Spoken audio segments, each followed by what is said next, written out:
मित्रों, अब शिव महापुराण का कथा हम लोग सुने जो वेद व्यास द्वारा रचित है। व्यास जी बहुत ही अच्छे ढंग से शिव महापुराण का वर्णन किए हैं।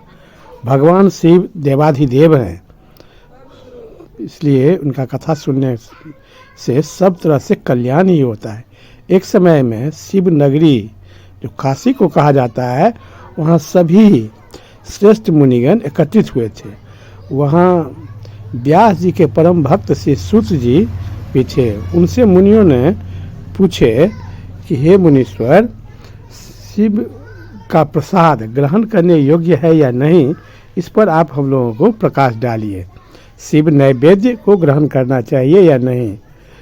तो सूत जी ने कहे कि लिंग के ऊपर का द्रव्य अवश्य ही अग्राह्य है। जो प्रसाद शिवलिंग के ऊपर में चढ़ा दिया जाता है वह ग्राह्य नहीं है, किंतु जो लिंग स्पर्श से अलग है वह पवित्र है। सूत जी बोले, हे मुनियों, आप लोग धन्य हैं क्योंकि आप सभी शिव जी के भक्त हैं। अब सावधान होकर सुनिए, मैं वह सब प्रीति सहित कहूँगा जो कि आप लोगों ने पूछा है। शिव जी का भक्त पवित्र, शुद्ध, सत्यव्रती और दृढ़ निश्चय वाला होना चाहिए।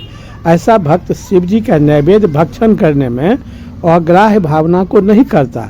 शिव जी के नैवेद्य को देखकर तो पाप दूर से ही भाग जाते हैं और उसको भक्षण करने पर तो अनेकों पुण्य प्राप्त होते हैं। शिव नैवेद्य का भक्षण करने से तो हजारों और अरबों यज्ञों से बढ़कर शिव का समीप प्राप्त होता है।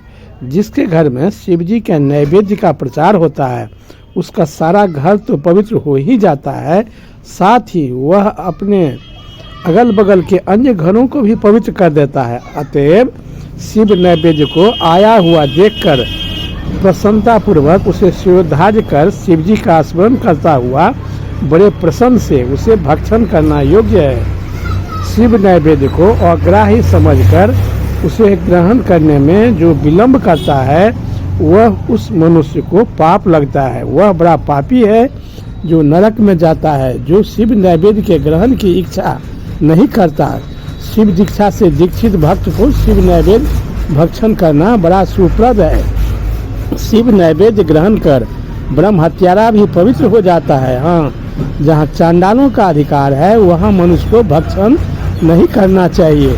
जहाँ चांडालों का अधिकार नहीं है वहाँ का प्रसाद भक्ति पूर्वक भक्षण करना चाहिए।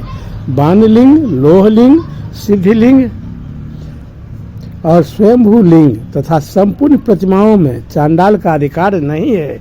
इसलिए शिव नैवेद्य तो बहुत ही उत्तम चीज है और उसके ग्रहण करने से मनुष्य का सारा पाप समाप्त हो जाता है। किंतु उसमें सूत जी ने बतलाया कि जो नैवेद्य लिंग पर चढ़ा दिया जाता है वह नहीं भक्षण करने योग्य होता है और दूर से ही लिंग जो नैवेद्य लिंग पर चढ़ा हुआ नहीं है, अलग रखा हुआ है, या हम खरीद करके किसी तीर्थ में जाते हैं, शिव तीर्थ में, वहाँ हम प्रसाद खरीद करके शिव जी पर चढ़ाते नहीं, उसको ले करके शिव जी का ध्यान करके प्रणाम कर लेते हैं, वह प्रसाद बहुत शुद्ध माना जाता है और शिव नैवेद्य हो जाता है। तो उसको ग्रहण करने से बहुत बड़ा पुण्य होता है और वह निश्चित रूप से ग्रहण करना चाहिए।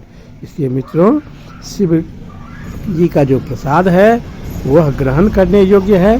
केवल शिव पर चढ़ा हुआ जो प्रसाद होता है वही हम ग्रहण नहीं करें।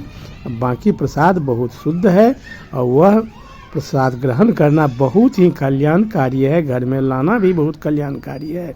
अगल बगल के क्षेत्र भी पवित्र हो जाता है। तो मित्रों, बहुत बहुत धन्यवाद। अब शिव पुराण का इस सब कथा सुनाने के लिए वीडियो के साथ हमारे चैनल के साथ बने रहिए। मैं सुनाता रहूँगा। तब तक बहुत